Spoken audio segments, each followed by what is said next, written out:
Let me first of all start by saying that I hope and pray our service personnel are safe, so I don't revel in this at all. I think that the initial strikes that we carried out on Iran were successful in the sense, like I said last time, they are our enemies and we killed them, and we can't forget that as a bottom line. I think you're right now to say what is the second phase of this war, and it does look like there's a growing consensus that it's not being handled very well, and possibly also a mistake, and you have people, august people like Larry Fink pointing to the price of oil, which does seem to be the coalition point, the muster point for those who are concerned. Let me just paint a quick counterfactual. In February 2022, Russia attacked Ukraine. Imagine if China had gone after Taiwan and Iran had gone after Israel on the same day. So I know that this war looks messy right now, but there is a counterfactual in which our enemies overwhelm us and we lose that war. I think that Russia and Iran are losing theirs. But that didn't happen. And right now the U.S. is in a bit of a mess, some would say, and Americans are rightly questioning what the objective is at this point. To Paul's point, how does the U.S. resolve this in the end? What does victory look like? So the obvious answer to that is the one that Americans don't want to hear, which is that there'll be an escalatory ladder in which the United States has to pour more and more resource, more and more blood and treasure, and that means boots on the ground, and that means regime change. That is the way that the regime would fall, right? And that's the way the region would be reconfigured. I'm slightly stumbling over my words because it's a terrifying prospect, even to think about that. But that is the way that this war ends very successfully. I would say, however, that it's not a binary between win and loss.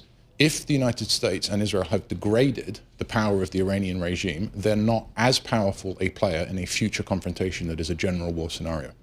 So could, some people are suggesting that at some point, President Trump will look at everything that's been accomplished militarily, which is substantial, claim victory, and leave that part of the world. Is that a scenario you think is possible? And if so, under what time frame? Well, President Trump, I mean, we've spent years discussing his mind together. And it is another terrifying prospect. I'm not sure what he's thinking. I think that he could very well act like a wounded tiger at this point. He's an elderly gentleman. He's going to be out of power, if not office, in November. And so I think he's thinking, this is my last chance to make a splash. And he may very well move up that escalatory ladder simply through vanity. It's an ugly thing to say, but I think he might do that. That would be my bet. But again, he might get distracted by something else. I mean, Rubio was talking about Cuba, and Trump is always thinking about things like ballrooms. So there's another sort of ADHD scenario here where he just loses interest. Yep. What about oil prices? We see oil prices surge, and they're up, I think, 90% so far since the start of the war. How does this go? I mean, even if the U.S. decides to come up with a definition for victory and retreat in any way or wind things down, and Trump says we got what we wanted, if oil prices stay elevated because Iran controls the Strait of Hormuz, how does that shake out for not just the global economy, but for geopolitics, for who's got leverage, who doesn't?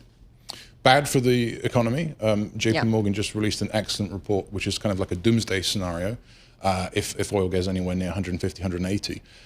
But it's also bad for China. So we talk a lot about how this is good for Russia because their oil revenue is funding their war in Ukraine. I imagine that's true, at least in the short term. But China gets a lot of its oil, a lot of its energy out of that area. And so one scenario is that China decides, look, enough is enough, and communicates with the Americans to try and wind this thing up. It's also not in European interests. So I'm always cautious of what I think about as the financialization of geopolitics and strategy. Yes, the economists are right to warn us about the price of oil, but I think that's an independent variable. I think the most important thing is Western security. And at the end of the day, like I say, the Iranians have been at war with us for effectively 50 years, and now we're fighting back. So if the U.S., if President Trump were to claim victory and cease operation, is it a fair assumption that Israel will follow our lead? I have absolutely no idea. Yeah. I don't think Israel follows anybody's marching orders. If anything, we've followed theirs to some extent in the timing and nature of this operation. I don't think that's necessarily a bad thing because Israel is a foundational ally of the United States and of the West and is effectively fighting people in that region that would otherwise be in Europe or in the United States. It's that simple. But I am not an analyst of Israel, and I would defy anyone who claims they are to guess at the next move. I mean, look at the pager thing. Nobody saw that kind of behavior coming. So No idea. What are you thinking? How are you preparing yourself, bracing yourself for what could come? What's on your mind as we enter into the second month of this war? We are struggling to describe World War III. Gary Kasparov calls it World War IV because the Russians think of World War III as being the Cold War. I've called it the Central War, Ukraine and Iran as one war. But this is a global conflict. It only gets worse, it only gets bigger.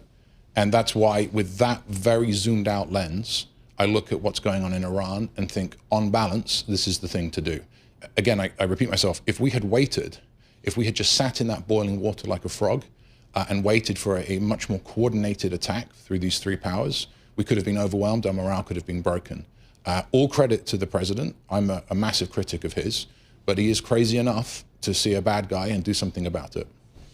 So, again, what are our erstwhile allies around the world, what are they saying? Do you have any sense that they're saying, okay, we're really getting hurt by this energy situation more than you, United States, because you're a net exporter of oil? Do you think that pressure has any bearing at all?